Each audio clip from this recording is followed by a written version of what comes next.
E hoje o Guará-News continua a série de entrevistas com os candidatos ao Senado. E aqui na TV Guará, todos terão espaço para expor suas propostas e ajudar o eleitor na escolha do voto.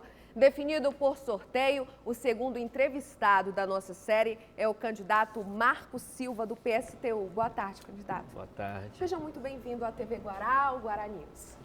Muito obrigado. Antes de começar a entrevista, eu queria lhe explicar algumas regras. Serão 10 minutos de entrevista. O senhor tem um tempo livre para responder as perguntas e no final, menos de 2 minutos, eu posso lhe interromper para suas considerações finais. Fique à vontade. Tá bom? Primeiro, nenhum representante do Maranhão ocupou uma vaga no Senado. O que representaria esse representante de esquerda no Senado pela primeira vez na história? Boa tarde a todos e todas. Primeiro, o nosso partido decidiu lançar a nossa candidatura ao Senado baseado no pensamento de que o Senado não é uma casa de ex-presidente, ex-governador e nem de filho de ex-governadores, e muito menos de pessoas poderosas. O Senado, conforme a Constituição Federal, é uma instituição pública da democracia brasileira que toda pessoa acima de 35 anos de idade e escolhido por um partido e eleito pelo povo tem o direito de exercer o mandato. Nesse aspecto, nós entendemos que os trabalhadores, a juventude do Maranhão tem nas mãos a capacidade de construir a campanha da candidatura do PSTU, no sentido de fazer com que a gente possa ter no Senado uma voz que possa atuar na denúncia e na defesa dos interesses dos segmentos explorados e oprimidos da sociedade. Nós vivemos, Bianca, em um país que nós somos hoje a 7ª economia do planeta. Só existe 6 nações com poder econômico mais forte do que o Brasil. E é inaceitável a gente perceber que ainda tem pessoas dormindo em porta de hospitais para marcar uma consulta, para fazer um tratamento, quando a própria Constituição Federal já assegura a universalização do direito à saúde. É inaceitável a gente ver 1/4 da população trabalhadora brasileira ter que tirar parte do seu salário para pagar um plano de saúde porque não acredita na saúde pública.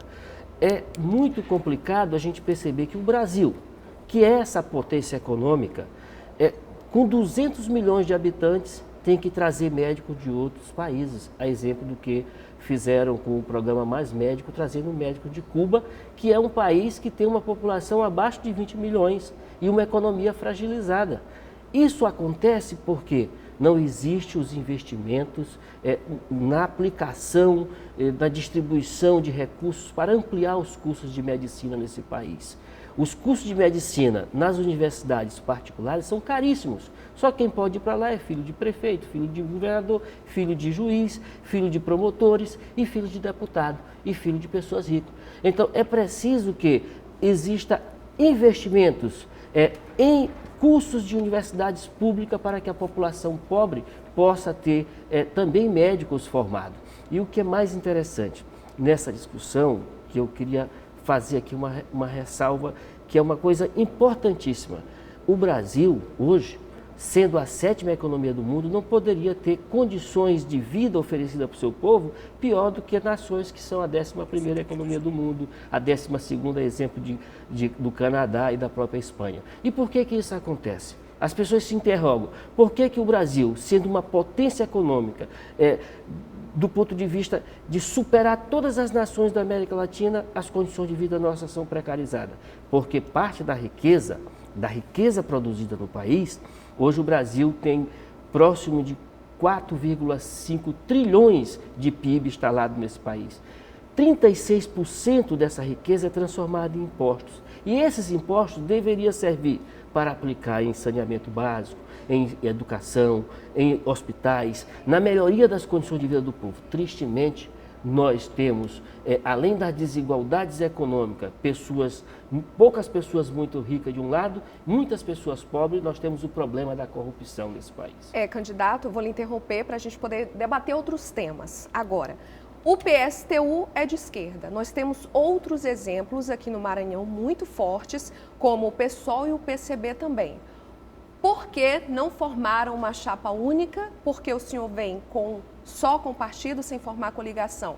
A gente pode dizer que existe alguma incompatibilidade dos partidos de esquerda aqui no nosso estado? Nosso partido compõe a esquerda classista e socialista. O que significa isso? Classista porque o nosso referencial é só a classe trabalhadora. Dentro do nosso partido não tem pessoas ricas, não tem pessoas poderosas. Todos os militantes do PSTU sobrevivem do seu trabalho, participam das eleições para dar um recado, para contribuir com o avanço da consciência crítica e socialista da população. Porém, independente de mandato ou não, nós sobrevivemos do exercício das nossas profissões enquanto trabalhador. Nesse aspecto, a questão da aliança com os demais partidos era parte de uma discussão, mas para que tenha uma aliança, você tem que ter acordo programático. E não havendo acordo programático, você termina não tendo aliança. E nós pensamos sempre assim, o PSTU desde a sua fundação, desde 94 que tem candidatura própria, porque o nosso recado que nós damos é o seguinte, é muito melhor você caminhar sozinho na política do que mal acompanhado. E uma coisa fundamental é que o que nós queremos é juntar os trabalhadores e a juventude desse país, inclusive aqueles que nem partido tenham, mas que se juntem em um movimento para melhorar as condições de vida do nosso Candidato, por falar em trabalhadores, a gente sabe que os movimentos sindicais têm ramificações, digamos, políticas. Qual é a posição do PSTU com relação às greves? É mais para a negociação ou para o embate? A greve, nenhum trabalhador faz greve por desejar fazer. Não pense que as pessoas estão hoje na Prefeitura de São Luís acorrentadas em uma greve porque gostam de fazer isso. Os trabalhadores não estão Imperatriz, os professores fazendo greve porque gostam de fazer greve.